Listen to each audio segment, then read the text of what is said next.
প্রবাস জীবনে কোনো সফলতা না পেলেও দেশে ফিরে আমের বাগান করে জীবনের মোড় ঘুরে গেল প্রবাস ফেরত মফিজুর রহমান মাফির। প্রতি মৌসুমে আম বিক্রি করেই আয় করছেন লাখ লাখ টাকা। এবছরেও শুধুমাত্র 2 বিঘা জমি থেকেই 7 থেকে 8 লাখ টাকার আম বিক্রি হবে বলে আশাবাদী উদ্যোক্তা মাফি। আম চাষ করে আমি খুবই লাভবান এবং এটা লেট ভ্যাটের কারণে ভালো দাম পাই। বর্তমানে আমার আম আছে 9 বিঘা মতো, এখানে আমার আছে 2 বিঘা থেকে এবছর আশা করতেছি আপনি 8 থেকে 9 লাখ টাকা আমি আম বিক্রি করতে পারবো। মাফি নিজে তো লাখপতি হয়েছেনই, তার মাধ্যমেই কর্মসংস্থানের সুযোগ হয়েছে স্থানীয় কয়েকজনের। বাগান দেখাশোনার কাজ করে যা উপার্জন করেন তা দিয়ে বেশ স্বাচ্ছন্দ্যে চলছে তাদের সংসার। আমি মাফিবার আম বাগানে কাজ করি, এখানে কাজ করে আমি যে বেতন পাই তাতে আমার স্বাচ্ছন্দ্যভাবে চলে যায়। এখানে আমরা কাজ করি অনেক দিন ধরে, এখানে কাজ করে আমাদের সংসারটা ঠিক মতন চলে। মাফির বাগানে থাকা থাইল্যান্ড, জাপান, আমেরিকার নামকরা জাতের এসব আম দেখতে যেমন আকর্ষণীয় তেমনি স্বাদেও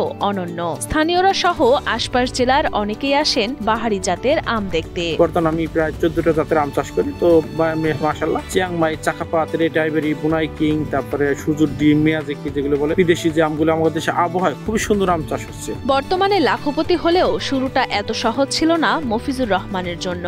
2013 সালে কুয়েতে পাড়ি জমান ফরিদপুর সদর উপজেলার কৃষ্ণনগর ইউনিয়নের মফিজুর রহমান মাফি। তবে সেখানে থেকে ভাগ্যের কোনো পরিবর্তন না হওয়ায় হতাশ হয়ে 6 বছর পর তিনি ফিরে আসেন নিজ গ্রামে। শুরুতে নানান ধরনের ব্যবসাতে অর্থ বিনিয়োগ করলেও ভরাডুবি হয় সেসব ব্যবসায়। পরবর্তীতে কুল চাষ করে সফলতা পেলে আবারও অধিক লাভের আশায় 2021 সালে 80% জমিতে শুরু করেন আম চাষ। দেশি বিদেশি মিলিয়ে 14 জাতের রঙিন আম চাষ করে আর পেছনে ফিরে তাকাতে হয়নি তাকে। বিদেশ আসার পরে দেশে ব্যবসা বাণিজ্য করার পরে ব্যবসা বাণিজ্যে আমরা লাভজনক সুবিধা করতে পারি। চিন্তা করলাম যে বাণিজ্যিকভাবে আসলে উদ্যোক্তা হিসেবে কি করা যায়। আমাদের বাজারে রঙিন আম পাওয়া যায় আনসিজনে বা লেট ভ্যারাইটি হিসেবে, তখন ওই দিক দিয়ে চিন্তা করলাম যে আমাদের রঙিন আম করা যায় কিনা। মাফির মতো আরো উদ্যোক্তা তৈরি হলে বৈদেশিক মুদ্রা আয় করা সম্ভব বলে মনে করেন ফরিদপুর সদরের কৃষি কর্মকর্তা আনোয়ার হোসেন। এই আমগুলো আসলে দেখতে যেমন সুন্দর, খেতেও অনেক সুন্দর এবং আমি আশা করি যে এই আমগুলোর বাণিজ্যিক যে সম্ভাবনা রয়েছে